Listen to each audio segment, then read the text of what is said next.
Okay, this is how things are looking at the moment. This is a nebulizer going through to hopefully loosen up the secretions in Elin's chest. I don't know if you can hear how rattly she is.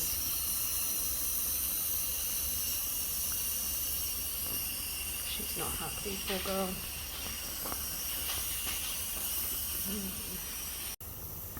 The last 24 hours have been really rough.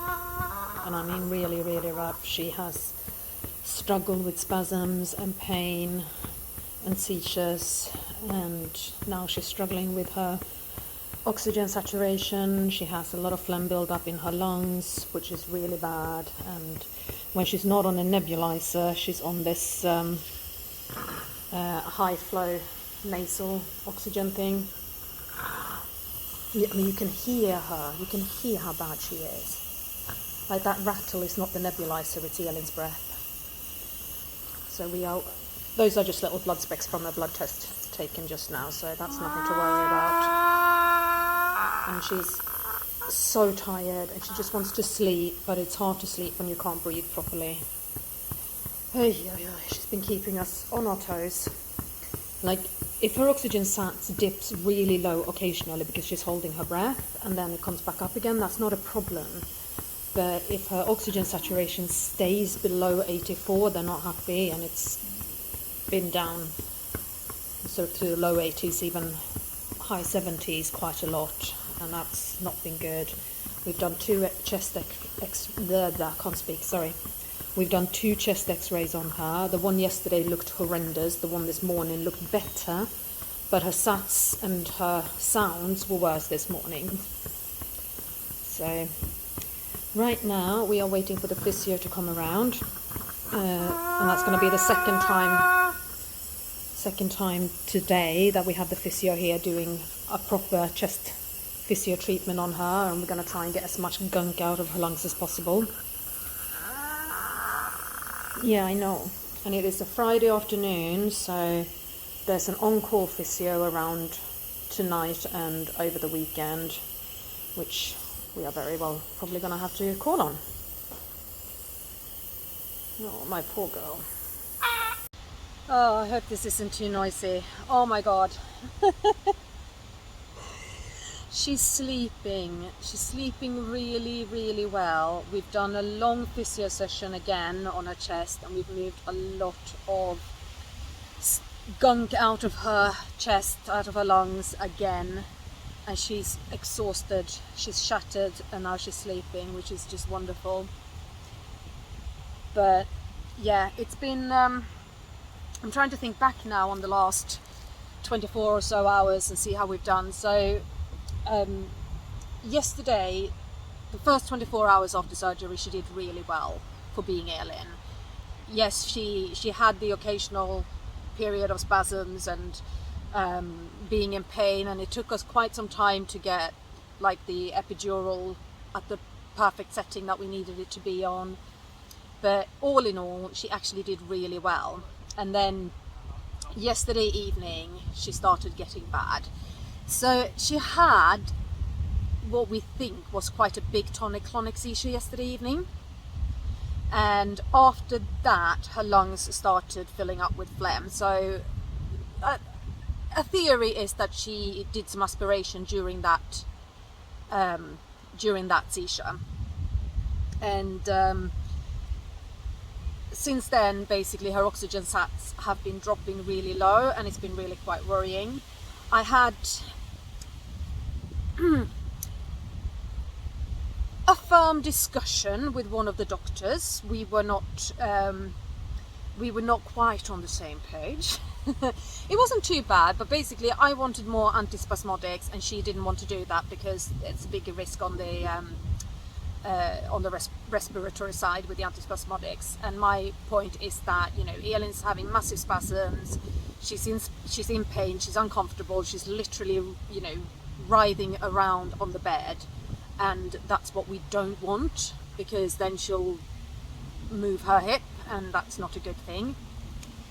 But she did eventually settle down. We had a rough night. She kept desatting to below 80, and we want her above 84. Above 84, if it's long term, is where we want her. If she desats to below that, but she immediately comes back up again, that's fine. But when she's at sort of 79 to 81 over a long period of time, that is not a good thing. We had a nurse who was basically standing over her and doing chest physio for hours. And eventually her saturation levels stabilized and she calmed down and she slept, and then she woke up, and then we went through another few hours of really bad spasms and really bad oxygen sats, and again we stabilized and we got some more sleep. So it was a broken night, it was a difficult night, and today we've had so much physio, just the chest physio, and working on this. She has moved from having just the occasional oxygen mask to having the high flow oxygen in her nostrils and having regular nebulizers. So it's not just a nebulizer here and there, but nebulizers pretty much the whole time. Well, not the whole time, but you know, we have one, we leave it for a couple of hours, we have another one, we leave it for a couple of hours. And things are moving. The chest x-ray we did yesterday looked horrendous. The chest x-ray we did today looked much better, but today her SATs levels were much worse than they were yesterday. So, you know, it's really hard to say what is the right level and not the right level, and you know, how we can't go by one thing alone. We sort of have to put all three together. How does the chest sound? What do her SATs levels look like, and what do the x-rays look like? She's had another x-ray today on her hip just to make sure that it's sitting in the right place, and oh my god, what a difference. Like now I look on her right hip, the one that I thought actually was pretty good, and I'm going, oh, this does not look good. But we can't put her through this again too soon. She has to have a break from it. She absolutely has to have a break from surgery. We are not doing a PICC line. I have no idea if I actually spoke about this, but we were talking about putting in a PICC line in her, so a cannula in her arm that then goes into her chest and reaches the central circulatory system, but that has to be done under general anesthetics, and nobody wants to put her through another GA. So at the moment the one in her neck is still holding strong, so we're sticking to that one. Positive news, her stomach is working, her gut is moving, so she is actually on feeds. Not full feeds, but we are getting calories into her, we're giving her stomach something to work with, and she's tolerating that, which is just so good.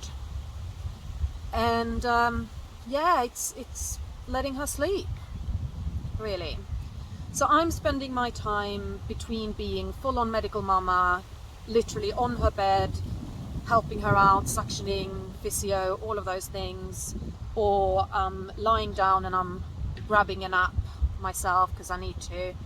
If my camera is shaking, it's because I'm sitting holding basically my elbows on my knees, and I realize that the position I'm in is making my knees shake. Let's change that a bit. Yeah, so I'm either full-on medical mama, or I'm having a nap, or I'm out of the room. I'm outside, I'm getting the sunlight, I'm walking about, I've been getting food, I've been making sure that I drink, all of those good things. You know, it's hard to look after yourself when you have somebody who so very, very much relies on you for their well-being, but she is so well looked after in the HDU at all times that I can, and that feels so good. And I mean, honestly, look at where I'm sitting. This is the prettiest hospital site we have ever been staying a long time in. Like, this is gorgeous. There was a moment last night when the consultant called Great Ormond Street Hospital for two reasons. The main reason was to ask for advice. Are we doing everything we can, or is there anything else we can do for her breathing? And the answer is we are doing absolutely everything right. But the other reason is to make Gosh aware of her in case she needs to be transferred. At the moment, it doesn't look like she needs to be transferred. As I say, her breathing stabilized, her SATs levels have stabilized, and if we keep that stable, we're fine. But they can't ventilate her here, so if she needs to be ventilated, then she has to go to Gosh. So we're just keeping all our fingers crossed that that's not going to happen. Yeah, and I've got a webinar running in the background that I want to get back to. It'd be nice to get some studies done today. Actually, I've not been able to focus on much at all the last couple of days for very obvious reasons. So I'm thinking that right now I might go to the hospital restaurant and see if they've got something nice as a treat for myself to get. I had a very late lunch. I'm feeling a bit peckish. And then I'm going to go back inside and either rest or do a bit of study, or if Elin's awake and needs attention, be medical mama. And those are the things I'm doing. But yeah, I'll come back on here in a little bit and just give you a quick update on how she's doing later on today.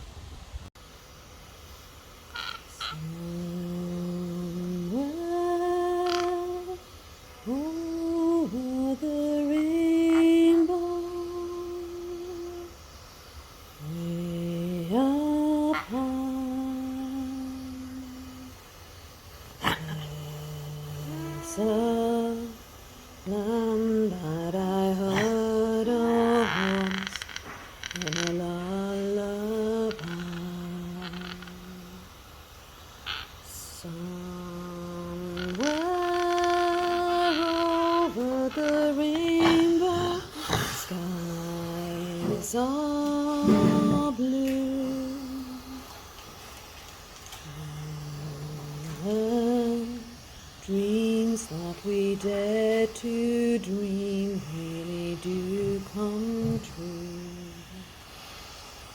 One day I wish upon a star and wake up where the clouds are far behind me, where troubles melt like lemon drops away above the chimney tops.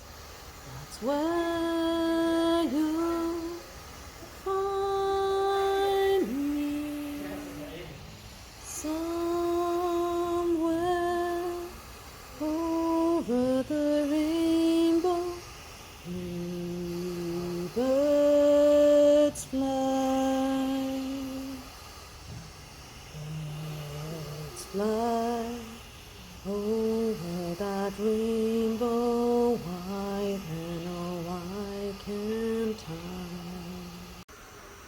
She has had a much better night. Look at that oxygen saturation, it's up at 99. Her heart rate is not really reliable right now because we've actually unplugged this because I am doing her chest physio. And she's okay with the tapping, she's finding the tapping quite relaxing, but every time I try to do a shake, so I wait till she breathes in and then try and shake it out, and then she starts telling me off. So not super happy, but I think she did a massive cough last evening just during shift change, and we got such a clog up, and she's been better since then, and she's slept the whole night. So we're still obviously on the oxyflow, the high flow oxygen, and it's at 40%, which is quite high, but it's helping and is keeping her saturation stable, and that's what we need. Just moved her onto her side. Need to make sure that her leg is abducted, so it's out and straight, so you can see her lower leg here, and then we've got quite a few pillows to keep her upper leg, and then we still have the skin traction on to keep that weight on, pull the leg down and keep it straight and still. And I think she might be just about to drift off to sleep here. Super tired little girl. Hi, we say good morning. Good morning. Yeah, it was rough. It was really, really, really rough to have her like she was last night and yesterday during the day. But much better now. So we're going to talk a little bit in the next vlog about how to manage my own sleep and my own mental health when Elin is really poorly. But I think I'm going to sign this particular vlog off here so I can edit and post it and say thank you so much for watching, and we're going to keep you updated. Bye.